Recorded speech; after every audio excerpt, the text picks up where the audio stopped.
Hello, and thanks for tuning into Town Meeting TV's coverage of Town Meeting Day 2026. My name is Gabe Salazar. This program is part of a series of budget presentations and candidate forums hosted by Town Meeting TV in advance of the Town Meeting Day election on Tuesday, March 3rd, 2026. These forums are made possible by Town Meeting TV's generous underwriting partners. You can find all forums at cctv.org/TMD2026 or on Town Meeting TV's YouTube channel, where auto-generated captions are available. If you're tuning in on YouTube, click the subscribe button to stay tuned into local democracy this election season. On tonight's program, we will hear from Burlington municipal staff about items on the ballot. These guests are Mayor Emma Mulvaney-Stanek, Catherine Shad, Chief Administration Officer, and Dr. Kelly, correct? Yes. And so we will be beginning with the presentation to start off with the police and fire tax increase set for this election ballot. Okay. Well, Gabe, thanks so much for having myself and our team on tonight. We are actually quite excited to make sure that folks are educated on what's planned to be on the Town Meeting Day ballot. I was going to say Town Meeting TV. We are on Town Meeting TV. And one of the things we want to make sure when we start to talk about this, and first item that we expect to be on the ballot, is that we are still a few days away from a final determination of this going on the official ballot. But with that, I'm going to turn it over to our CAO, Catherine Shad, who will explain this first question that we want to get into in terms of the details. Great. Thank you, Mayor. I have a brief presentation that I will share. Don't worry, it's only about 8 slides. First, let's just start with some logistics. As was mentioned by Gabe, Town Meeting Day is Tuesday, March 3rd. And of course, we will have polls open from 7 to 7, as we always do. Also, since the pandemic, Burlington has mailed ballots to all active registered voters. Those will be in the mail by February 11th. And if you don't have your ballot by the 18th, feel free to reach out to the clerk's office via email or phone. And actually, Catherine, we want to also just mention we will have our ballot return boxes out like we do every year. Again, since COVID, it's been a nice addition for busy people to drop into secured ballot boxes throughout the city. You can find those locations on our city website. One is right in front of City Hall, though, and you can drop that at any hour. They are secure. Excellent. Thank you for that reminder. We are here to talk about 4 different questions on the ballot that you will see. That's what we expect. A question on the school budget, a question on the police and fire tax increase, a question regarding a charter change for the Racial Equity, Inclusion, and Belonging Department, and then last, a question on school commission compensation. And we're going to start with this police and fire tax increase. We are currently forecasting a gap of $10 to $12 million in the city's general fund. Our budget is about $107 million this year, so that means it's about a 10% gap. And it will require us to use several different approaches to close that gap. You can see here we plan to raise revenue, also to continue the efforts that were started really in earnest last year about right-sizing government, and then also realizing some strategic opportunities and helping to grow the size of our pie. Of course, raising the police and fire tax is one of the options we are pursuing under raising revenue. And what we are asking for is a 5-cent increase to the police and fire tax. This is a splinter tax that is a part of the municipal property tax that you pay. And a 5-cent increase would raise about $3 million towards that $10 to $12 million gap I mentioned. That number is almost exactly what the increased compensation and benefits for our police officers and our firefighters what that will be that is not covered by any other dedicated source. So that's where we got that number from. And then by way of comparison, the current tax this year on police and fire is only projected to raise about $6.5 million. But it costs the city just over $39 million to run those departments. So this tax is only raising about 16% of the cost of those services, which is why this increase is important at this time. A lot of people are going to wonder, what would the effect be on your property taxes? And so this next slide really illustrates that. You can see here the taxes over the past several years, and we have done this modeling based on a property that is valued at $353,000, which might seem like a random number, but based on the statistics that the city maintains, that is actually the current median assessed value for a home or a condominium. So that means that exactly half of Burlingtonians pay more than this on property tax, and exactly half pay less than that on property tax. So that's why we chose that number. And then as we round out here, it's important, although we don't have a lot of time to talk about it, to see that this raising of the police and fire tax that we are asking for is really just one of these solutions. You can see on this chart the other ways that we are considering closing the gap. We are working hard with our staff, with the Board of Finance and City Council to explore these ideas and decide exactly which ones and how many, which way we will implement them. But we know that as we ask for more from our residents, we want you to understand that that is part of a package and will also come with right-sizing government and some of these other ways that we see to raise revenue or grow some strategic opportunities. So before I turn it back to the mayor, just to reiterate, we do have a $10 to $12 million gap. We are looking for a 5-cent increase to raise $3 million towards that gap, and we are hoping for your support on Town Meeting Day, March 3rd. And with that, I will go ahead and turn it back to the mayor. Great. Thanks, Catherine. Just a couple more quick words on the 5-cent increase.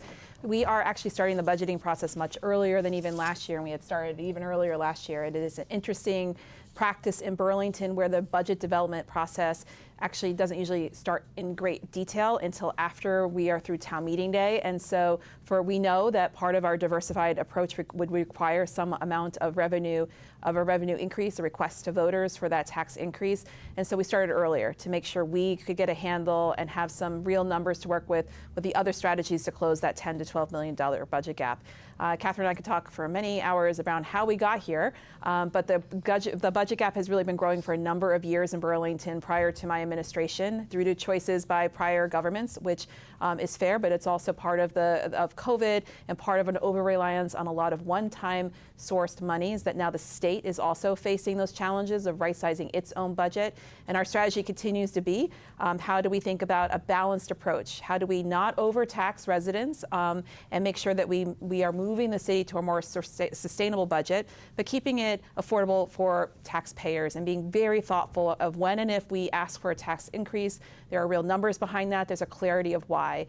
And the last thing I'll say on the police and fire splinter tax, we know that community safety is the top priority for my administration and for every city councilor and community member, really. And so as we look at budgets are should be a reflection of the city's priorities and values, and community safety is reflected in the budget we're starting to build out. And as Catherine mentioned, the investments of this 5-cent increase will raise $3 million, will go to those frontline workers, our police officers, our firefighters. That's a reflection of a fair contract we bargained with the unions that represent both police officers and firefighters.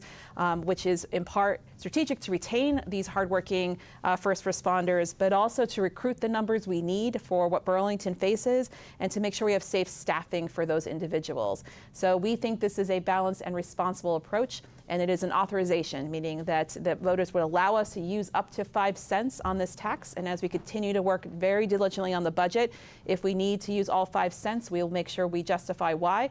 If we can use a little bit less, we certainly will by the time we deliver the mayor's budget, which is usually in April. Well, usually it's in May. We're doing it in April this year because, again, we're working really hard to diligently provide details sooner in this process. Before we go to the next section, I would like to ask, are there previous charters that are pending approval currently? In the legislature? Oh, yes. Gabe, how much time do we have? Because Burlington really does like to work with its charter, because the charter is the city's constitution. It is the fundamentals of what always must be done. Right. And then also we do need to ask for approval. It's a Dillon's rule state, the state of Vermont. So from pretty much anything that is out of the ordinary, we have to go to the legislative process. Actually, it's several steps. Council, then mayor, then local voters, then legislature, then governor, and then sometimes come back and allow us and require us to even update ordinances. It's a very prolonged process, as it should be. So we have due diligence, but we have over a dozen pending. I think some of our most important ones, of course, from last town meeting day include a second go at a gun charter change. This is a common sense piece of gun policy that we are proposing. We prohibit prohibit guns in places that serve alcohol, because the science simply shows that is a very dangerous combination, and over a dozen states actually ban this already statewide, including Texas and Florida. Voters actually approved that 12 years ago. If you've lived in Burlington, this might sound familiar. We approved it again last March with over 80% support by local voters.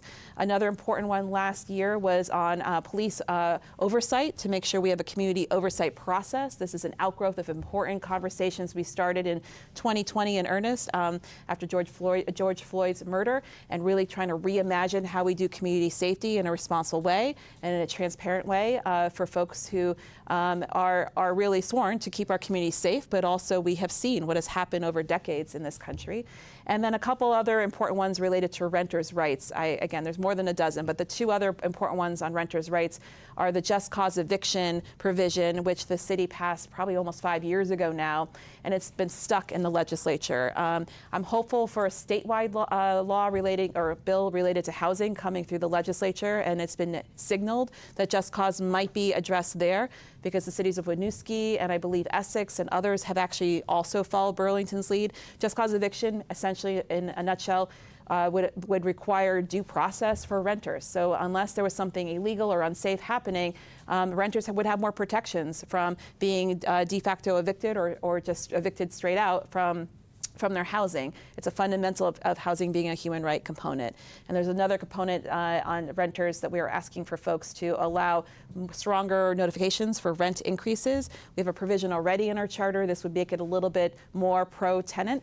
And these are important pieces of policy, but all of those 4 things I just rattled off are all stuck on the wall, as the legislature says. They put index cards up on committee walls in that building, and it has sat for years on some of these items. And what our job to do as the city is to continue to make the case, to advocate, and to really call on all legislators to allow local democracy to prevail. If voters have put something forward and it is not illegal, really we should be empowered to be able to change our own charter and move important policy forward. Concur. Thank you, Mayor. Thank you. Appreciate that. You'll always get a thorough answer from me. That's the name of the game. Great. All right. Well, next we do have as well, if you can talk about more specifically the homestead exemption advisory question on the upcoming March ballot. Yeah, thanks, Gabe. Unfortunately, this particular question is not going to be on the ballot, but I wanted to briefly talk about it because we've been bringing it forward in the committee process and city council process for a series of months now. And this idea came out of a tax fairness working group, which is a group of community members, city councilors, city staff who worked for almost a year to develop a series of recommendations to my administration and council on ways we can make the local tax process fairer. Essentially, when you look at your property tax bill, 2/3 in Vermont go towards essentially the education fund on the state level, and 1/3 roughly goes to the local municipality. On that 2/3 bill, there are income sensitized components under state law that help people, based on your ability to pay, have some tax relief, essentially, so that if you are, especially on a fixed income, you aren't paying a larger amount of your income in order to be able to afford your property taxes, and in many cases be able to afford to stay in your house. That does not extend, for the most part, to the local side of the tax bill. So one of my charges to this working group was to help find recommendations and other examples from other cities that created more fairness in the process. Tax policy can be super complicated, and they gave me a series of recommendations. But the one and most straightforward one we wanted to pursue was to look at an exemption process for how we look at property assessed values, and essentially be able to take a chunk off of that assessed value so you were taxed at a lower value of your property.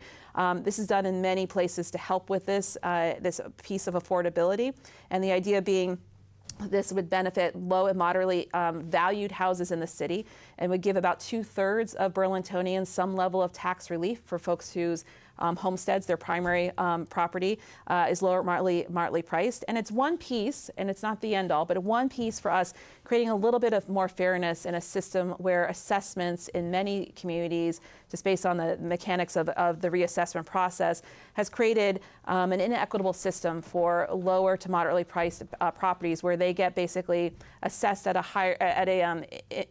disproportionate amount burden-wise compared to higher value properties, and those higher value properties are usually, by market, can be sold at a much higher rate than a low and moderately priced property. All to say, I'm saying this, and there's a lot of information still up on the mayor's webpage, and information that we hope to still pursue, but the majority of the council declined to put on a non-binding question, which would have allowed Burlingtonians to have a direct democracy moment to weigh in and help us as elected leaders know if this was worth pursuing and researching further to present as a charter change. But I'm really disappointed, because I think this was a great conversation starter, one that showed some tangible progress towards affordability and looking at tax policy on the local level.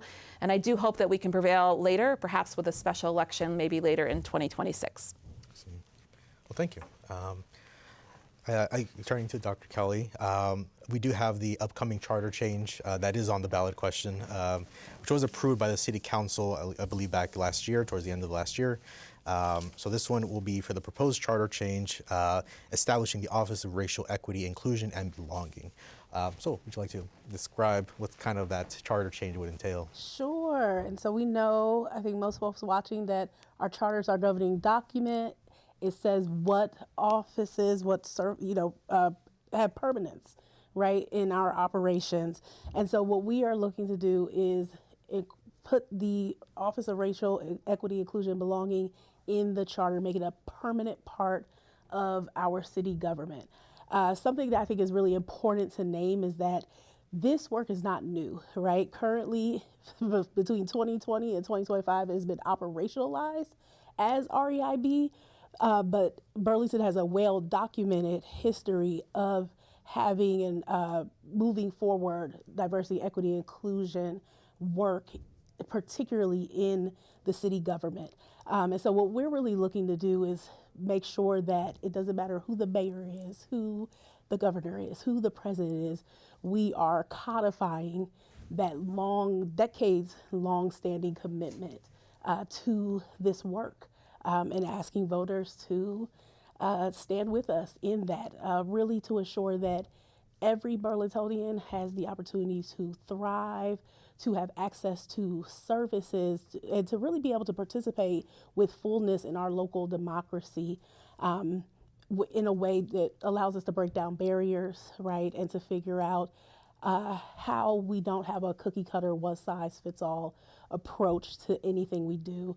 I think this charter change is particularly important at this time, this juncture in our city's story, as we're dealing with really tight budgets. And so I think when we're dealing with really tight budgets and having to think about what services are critical and core to really the city, to our residents, REIB really helps us, and DEI work in general helps us to think about these changes with more clarity, more coordination, and just increased care across the full entities of government.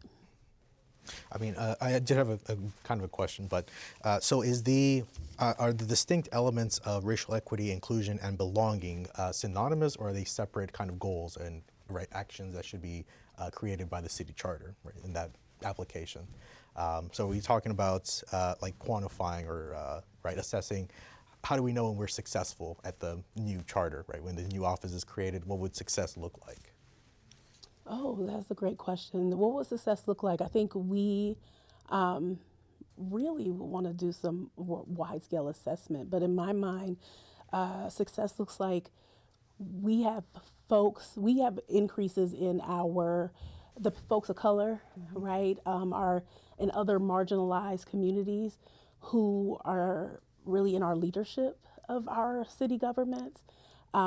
We have folks who, let's say our new American community, they feel like they see themselves, right? They can walk in to any city office and access the resources without having to ask, right, for special help, permission, right? People who are blind or who have accessibility needs, right? I think for me, the work of racial equity, inclusion, and belonging is about centering universal design. How do we do the very best that we are able to for the most folks, so that we could create a community where people can thrive? That's a beautiful answer, Dr. Yeah. Perkins. And if I could just add too, is that we've done a lot of work over this last year of getting clear on REIB's purpose so we could be ready for this charter change to voters, and to build off with what Dr. Perkins was just saying, to really emphasize that other things that have landed in REIB purposely are a language access program, for example. So just to build off of when someone walks into City Hall, there should be multiple languages, and it should be very easy to understand how to request a birth certificate, for example, or a marriage certificate, or whatever you might need. That we, for folks who are English as your primary language, we take for granted that we would know easily how to communicate even if you weren't sure what office to go to. It should be with ease and access and integration that people would be able to experience city government.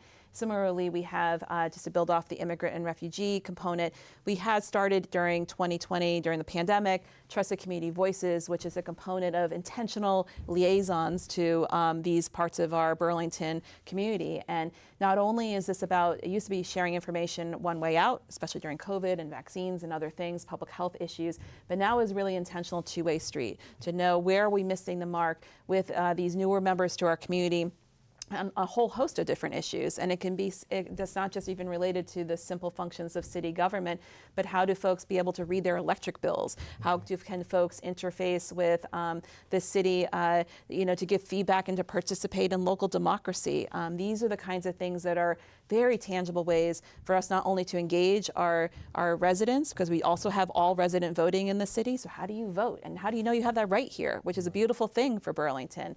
And finally, as Kelly was saying, I want to make sure that not only our workforce reflects all the beautiful faces and diverse faces and abilities and economic statuses here in Burlington, but that everyone who is an elected leader, that our boards and commissions, that also truly reflects the true diversity of our community, because that's true democracy at the end.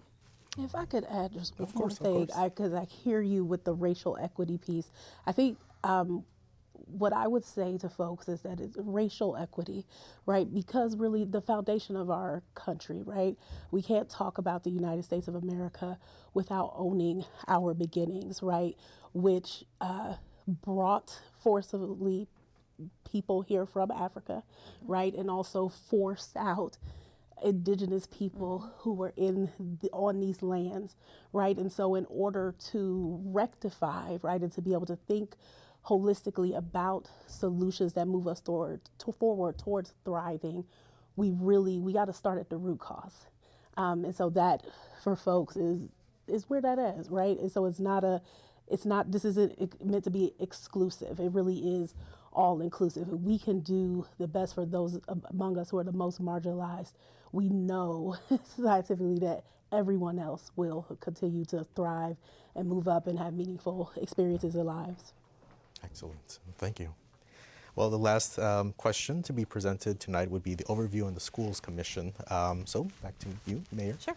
So our Board of School Commissioners, also known as our school board, are right now 100% volunteers. So these folks who run for office to serve and represent our wards and our districts in Burlington for the school board and for the school district are right now not compensated in any particular way. And so what this ballot question will ask voters is to be able to authorize a stipend to be paid to those school board members. And that stipend will be an annual payment of $2,000 split over a quarterly payment structure of $500 per quarter. And then of course prorated if someone were to leave the serving office earlier than that year. There'll be technical language on the ballot so people can understand what that would mean. This is allowed under Vermont state law, and actually many school districts, given the complexities of what school districts face these days, already compensate school board members. It would be very similar to what we do for city councilors. While city councilors are compensated, I believe, a little bit more than this.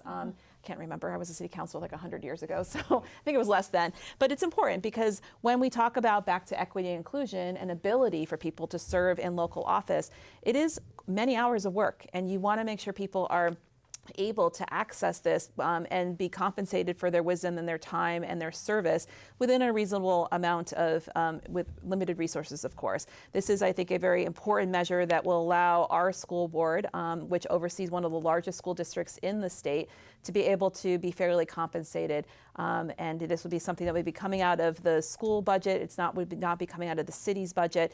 And of course, the school board would be able to engage in various ways to make sure that, I don't know, in terms of the ability to pay, that would just be an authorization. It would be going through the budgeting process itself in terms of any more specific details. Do I have that right? CEO Shad? You She's sure nodding her do. head. You know, this is really a school district, so when they're on to talk about their school budget, you can ask them more information. But my administration fully supports this for those, especially on those lines of equity and access, and encouraging folks, regardless of economic means, to be able to access these kinds of things. Because if you think about it, I mean, I'm a mom. If you are doing school board meetings and you have small children and you are a single parent, how are you going to, how are you going to handle childcare, for example, if you have if you're a moderately incomed or low-income household? This is going to help us just have a better representative body of folks be able to run and serve on our school board. Excellent. All right. Any last comments? We have not had any calls yet come in, so I believe we are good. Well, I will just say I really also want to build off of just encouraging people to vote. Town Meeting Day is truly one of my favorite holidays or big important events in the state of Vermont, because direct democracy really matters. I appreciate when folks can get informed. We'll have information that goes out with ballots this year as sort of ballot explanation points. It's great when people can vote by mail because you get your ballot. You can research items more robustly. Our city website will be fully built out with more FAQs and information related to the items we shared tonight. And then, of course, you can also come on the day. Tuesday, March 3rd, 2026 is Town Meeting Day everywhere in the state of Vermont, and Burlington's polls are open 7 a.m. to 7 p.m. Later, I'm sure Town Meeting TV will be hosting. It's also elections, local elections, which also very much matter. So you can meet the candidates running for city council and school board this cycle, and are putting their hands up to help lead the city during these very important times. Right. Well, closing out, thank you for tuning in for tonight's Town Meeting TV with ongoing coverage of local candidates, budget, and ballot items. You can find this and many more forums at cctv.org/TMD2026 or Town Meeting TV's YouTube channel. Again, Election Day is March 3rd, 2026, so tune in to your Town Meetings TV for results and recap. Thank you for watching and sharing Town Meeting TV. Good night.